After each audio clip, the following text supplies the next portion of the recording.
آج جو ہم نے طاق رات گزاری اس کے حوالے سے ہم کچھ بات کر لیتے ہیں کہ ہم نے جو دعائیں کی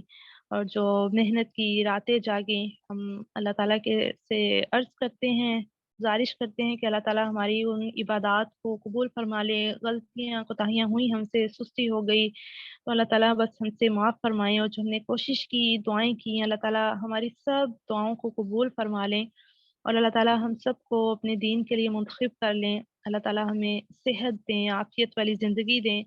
اور اللہ تعالیٰ ہمیں آسان زندگی دے، کسی آزمائش میں نہ ڈالے، تاکہ ہم اللہ کے دین کی خدمت جو ہے وہ کرتے رہیں، سیکھتے رہیں، اور اللہ تعالیٰ ہم سب سے راضی ہو جائیں۔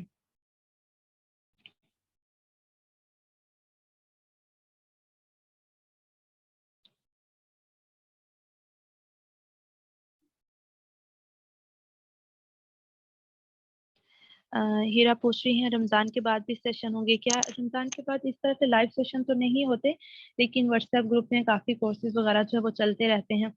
تو آپ اس حوالے سے میرے نمبر پہ میسج کر کے رمضان کے بعد پوچھ لیجیے گا۔ انشاءاللہ رمضان کے بعد کچھ نئے کورسز بھی اسٹارٹ ہوں گے، تو پھر آپ اسٹیٹس وغیرہ پہ بھی آپ کو پتہ چلتا رہے گا انشاءاللہ۔